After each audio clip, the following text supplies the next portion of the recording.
tunaonyeshwa uzuri na umuhimu wa neno la Mungu. Na mwanzoni kulikuwa nini? Mwanzoni kulikuwa nini? Neno. Na hilo neno, kitabu cha Yohane, in the beginning was the word was with God, and through the word. Ninyi Wakatoliki mnasomanga Biblia ama mnasomewa? Mwanzoni kulikuwa neno, na kwa hilo neno kila kitu kiliumbwa, si ndio?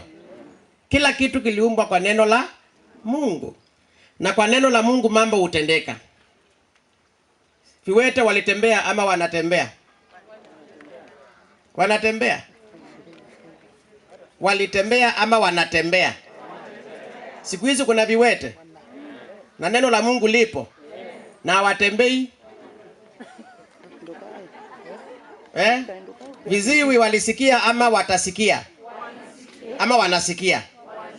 Siku hizi kuna shule za wasiosikia Kenya, na neno lipo na hawasikii. Kwa nini? Siku hizi Mungu anafanya selective healing to some sicknesses. Hakuna wholesale. Sasa nasikia wahubiri wakisema lete wagonjwa wote. Si wote. God does not do that wholesale thing. Anaponya mmoja, wengine wajue hapo. Mungu siku hizi kuna viwete wengi, kuna viziwi wengi, kuna vipofu, kuna wanawake wengi hawana watoto. Wameomba na wakaombewa, hawajapata mimba. Natembea kwa huyu mchungaji, pata. Huyu chukua. Lakini hata sasa bado kupa. Lakini na huyu mchungaji anatumia jina la nani? Anasema kwa jina la Yesu natangaza mtoto kiume, pokea. Mama anaenda nasikiza. Hakuna mawingu madogo. Hakuna wingu dogo linatokea. Mzee anamuuliza hakuna dalili? Mwambie hata hakuna dalili. Sio mambo ya dalili, hata mawingu wako. Hata mawingu hakuna. Na hilo ni neno la Mungu. Kwa hivyo tusichukue Mungu kwa mzaha na kuanza kucheza naye. Yeye anatenda atakalo na anatendea atakaye, na uwezi kumshurutisha. Tunaelewana nyinyi? Lakini amesema katika somo la leo, somo la kwanza kutoka kitabu cha Isaia, kwamba vile mvua inaanguka chini na theluji na haikosi kulete mafuno ama baraka zake, neno la Mungu, neno langu liko vile vile, aliwezi kuanguka bure. Mungu aliomba mvua inyeshee watu ama inyeshee mimea?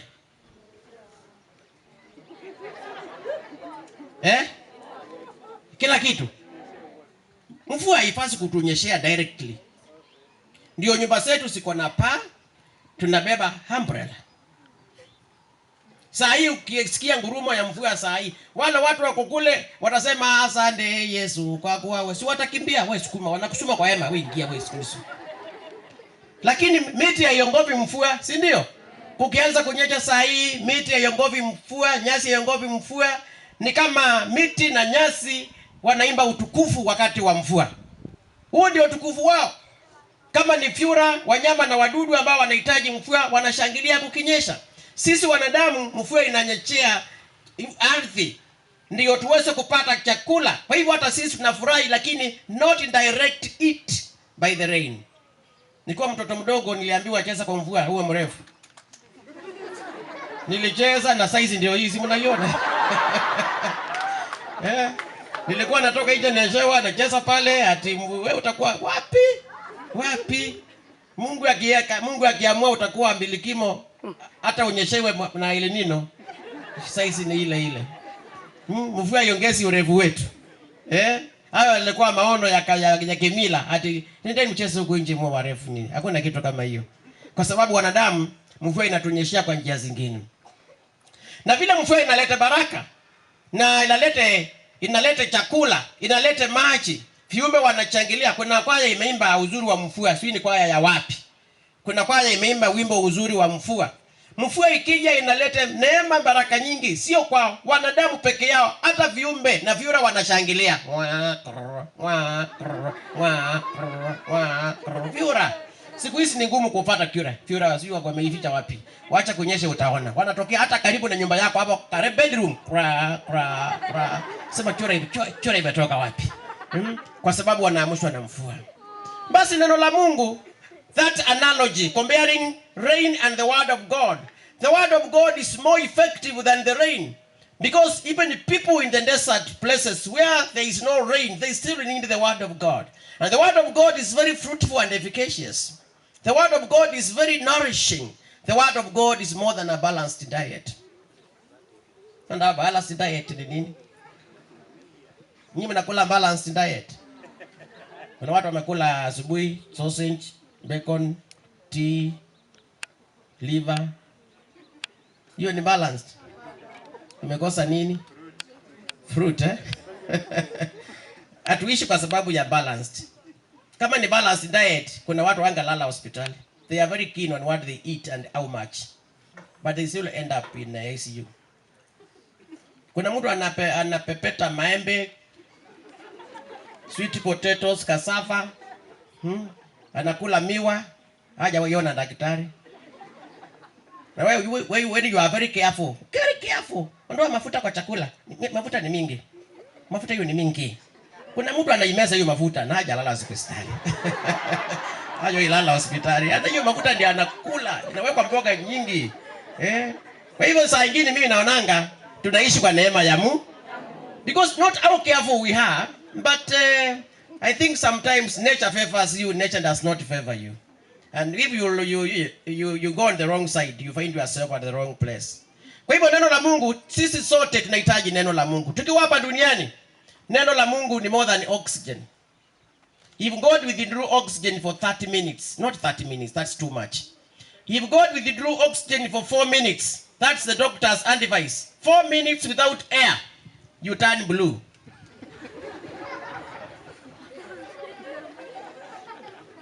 Can I command the Lord aondoe hewa? We shall all be blue within 4 minutes. Na hakuna mtu atasaidia mwingine. Oxygen is important. Na hakuna mtu anakataa oxygen. Hakuna. Rich and the poor, tall and short, thin and fat. We all need oxygen. That's why you breathe in and out without knowing. The word of God is more than oxygen, and yet some people reject that word of God. They think they live by themselves, and they think they have power to do things by themselves. You can collapse in the bathroom while you are using God's water. You think you have clean water, you have nice shower, you are bathing, and all of a sudden, God withdraws oxygen from the brain. You get dizzy and collapse there. I know a friend of mine who collapsed in the bathroom. Alienda kuoga, alikuwa kiburi sana. Kiburi, unajua kuna watu wako na kiburi. Alienda kuoga. Hiyo bathroom yake kuna kiti ya kukalia. Sio akisoma nini? Kuna mkeka. Sio akutaka. Kuna mkeka. Hata kuna thermos ya chai. Nyinyi mjage kuna bathroom mzuri. Kama wewe kuna bathroom kanatoa fujo, kuna watu wako na bathroom standard. Ukiwa pale unasoma newspaper. Sisi tunaenda kwa bathroom ujisaidia haraka utoke kwa sababu the environment is unfriendly. Mimi nimeona bathroom za kifahari. Wacha kucheka wewe. Wewe umesaliwa maskini. Kuna watu wako na bathroom. Siko na kiti, siko na meza, unasoma newspaper kwa bathroom, hata unaweza kuumia chai pale. Hakuna ufundo. Kuna hata AC. Rafiki yangu alikuwa na hiyo bathroom. Kaenda huko akazirai. Bibi yake alikuwa anatayarisha breakfast kule jikoni. Si maziwa, si chocolate, si omelette. Si sweet potato, si duma. Ukiwa na sweet potato, avoid duma. Ukiwa na sausage, avoid bacon. Ukiwa na liver, avoid egg. Why all of them at the same place? Why all of them? Kwa hivyo bibi alikuwa huko jikoni. Jamaa akaanguka huko, akaanguka, kichwa yake ikalalia ukuta.